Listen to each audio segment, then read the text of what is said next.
We all have this layer of digital security that we've been told is pretty much unbreakable, right? A digital front door that's supposed to be double bolted. But what if I told you there's a trick, a way to quietly unlock it? I'm talking about multi-factor authentication, or MFA. You know the drill, that little code on your phone or a quick tap on your watch. It's the gold standard, and we count on it every single day to protect our most sensitive stuff. But the big question is it really foolproof? Because what researchers are telling us is that a very sophisticated group of Russian state-sponsored hackers has found a clever way to just walk right past it. They're getting into some of the world's most protected accounts. So, how is this even possible? I mean, really? To get how the hack works, we first have to understand why we all put so much faith in MFA in the first place. You know, the concept is beautifully simple. It's not just something you know, like your password, it's also something you have, like your phone. That two-layer approach is designed to stop anyone who's only managed to steal your password. It's our digital bank vault. But it turns out, these attackers didn't find a flaw in the vault door, but in the process for letting visitors inside. So what's the secret here? It isn't about cracking impossible codes or some brute force attack. No, it's more like a magic trick. It's a masterclass in misdirection and, frankly, playing on our own human trust. The technique is called device code phishing. And the wild part is where this vulnerability comes from. It's actually a legitimate Microsoft feature. It was built for devices that don't have keyboards, like your smart TV, to make logging in way easier. And that very convenience, that's the loophole hackers are now squeezing right through. Okay, so let me walk you through this four-step trick. First, you've got the lure. You get a really convincing phishing email. It sends you to a page that gives you a short code. Next comes the code itself. The page tells you to go to the actual legitimate Microsoft login page. So of course you do. This brings us to the entry. You put in your password, you approve the MFA prompt on your phone like you always do, and then you enter their code, thinking you're just linking a new device. And finally, the access. In that one moment, you have unknowingly handed the attacker a session token, basically a temporary digital keycard that gives them full access to your account. And this is exactly why it's so incredibly hard to catch. I mean, think about it. You're logging into the real Microsoft website. All your security software sees is legitimate traffic going to a trusted domain. The entire attack is hiding in plain sight, using the very system that's supposed to be protecting you. Now, this is not just some random, chaotic attack. So who's actually behind this highly coordinated and, frankly, very sophisticated campaign?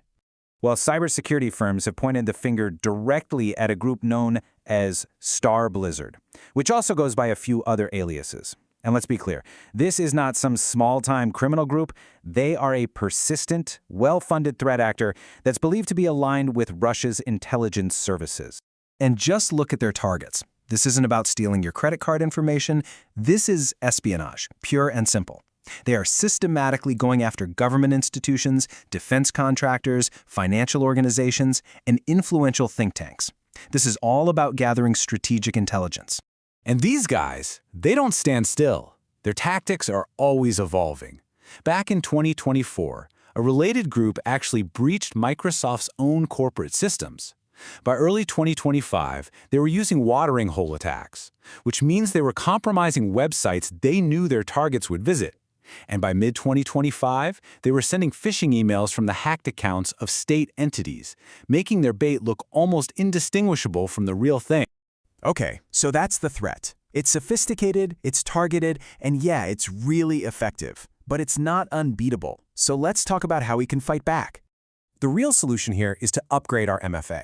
See, what's being bypassed is what we call standard MFA, the kind that uses text message codes or simple app notifications. The next level up is phishing-resistant MFA. This uses a physical hardware key, or a passkey, that creates a unique, unbreakable cryptographic link between your login and your physical device. A hacker can't trick you into approving their login from halfway around the world because their computer doesn't have your physical key. It's that simple. So here's the game plan. For any organization, it really starts with putting that stronger, phishing-resistant MFA in place. But look, technology alone is never enough. It's so critical to train everyone to be suspicious of any unexpected prompt to enter a device code. On the back end, IT admins can actually configure Microsoft 365 to just block or seriously restrict this type of authentication.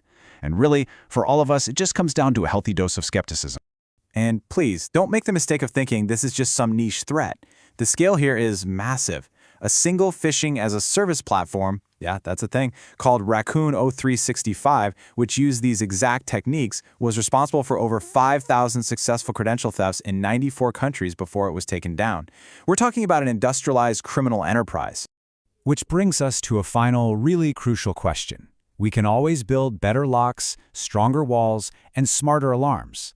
But as attackers focus more and more on manipulating human trust instead of just cracking code, maybe our greatest asset is our own awareness. The technology is a critical shield, for sure, but in the end, an alert and vigilant mind, well, that's the one thing that can't be phished.